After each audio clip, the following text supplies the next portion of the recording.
And so when you started to simplify for yourself, what Yes. changed? Well, it was really interesting, my whole process, because I gave up one thing over the course of a year, one thing serially for a month. So January, I woke up on January 1st and said, I am never drinking again. We all say that after New Year's Eve.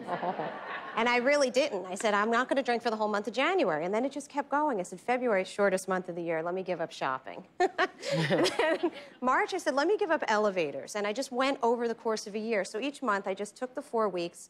They say that 4 weeks, you can make or break a habit. So I said, let me take the 4 weeks. I'm going to focus solely on that. And over the course of the year, now, but prior to that, I had been kind of stuck in my job. I lost passion for. I was serial dating. I wasn't really, doing anything that I really felt great about. And that was really unfortunate. I'm a very privileged person. I shouldn't not feel great. I said, I should be feeling great. What's going on? Let me not add. Let me subtract. Yeah. So I started taking things away. By the next January, I left my corporate position. I decided to write. I was a journalism minor in college. I'd always thought I would write. Began to write for myself. I met my husband, and we moved to a new place to live.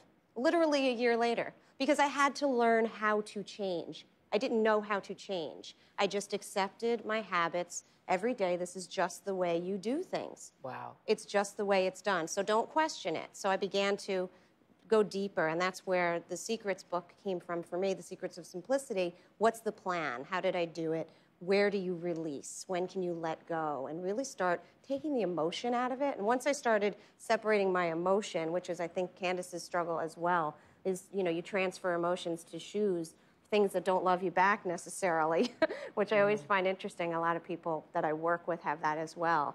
They love their Jimmy Choos, and they love their outfits, and they love their Nintendo, and they love their Xbox. But really, you want to love things that love you back. If you think about it that way, you'll find your time spent more in experience than on stuff. Interesting.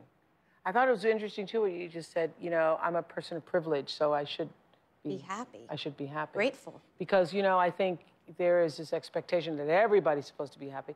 It's hard to be happy if you don't have health insurance and you're sick. It's hard to be happy when you don't have enough money to feed your kids. It's hard to be happy when you, lost your job. Exactly. and all that.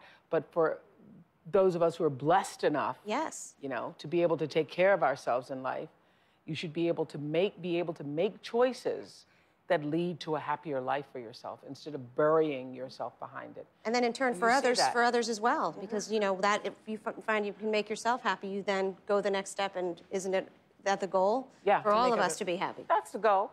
Absolutely.